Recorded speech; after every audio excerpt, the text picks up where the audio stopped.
Hello and welcome back. I hope everyone is having a sensational Sunday.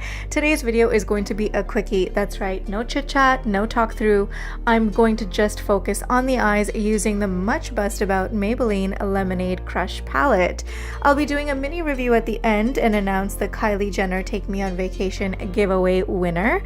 Well, it'll be up on the screen, so I'm not actually announcing it. So if you're interested, please keep watching. Let's get started.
So I really just wanted to give you guys my final thoughts on this palette. Right off the bat, when you do look at this palette, the packaging and the color scheme in here is absolutely beautiful. I just love the stunning colors. And the way this packaging is actually, like the shades are actually laid out, is just very pretty. Well, I mean, when you look at it, it just screams summer, right? Like especially this yellow and this bright pink. It just packs a punch, this palette. So right off the bat, when you look at this palette, it's just so stunning. Now, as I was blending out some of the colors, some of them didn't have much pigmentation to it. Surprisingly, it's the colors that I thought would have a lot of pigmentation that actually didn't have that much of a punch. So the shade right here, which is like Coral Crush, I believe. Yes, Coral Punch. This was the shade that I was expecting so much out of, but it took me a good while to blend it out. And I mean, there is some fallout on the pan here, so I was expecting the colors to blend out a little bit more easier. They do blend out, but it just becomes powdery, so I just had to basically go back in and really work this product in. And then I had to actually go in with this shade right here. This is Ice Pop. And I really had to go in and deepen up the colors to the intensity that I like it to be. Not necessarily a bad thing, it just comes down to preference. If you are one of those people that like softer shadows, then this would be it for you. But I just think that I like my palettes to be a little bit more pigmented.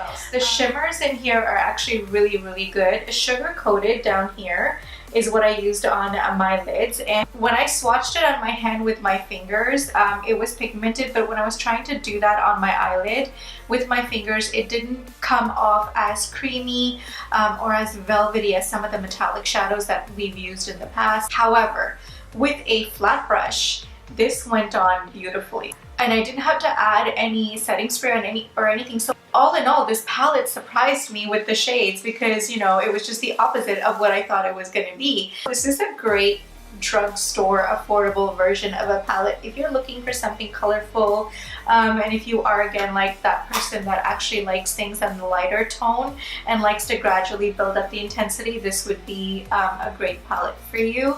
Let me know what you guys think about this palette. Actually, if you guys have used it, leave your thoughts down below. What do you guys think? Is it working for you, not working for you? Will you buy it? So yeah, any comments, questions, leave them down below in the description bar. I'm also going to have the giveaway winner down here as well for this week's giveaway. Obviously I haven't chosen one yet when I filmed this tutorial, so I do apologize. I will have the name linked down here at the bottom and also in the description bar. So that's about it for this review. I hope you enjoyed, and I'll see you guys in my next video.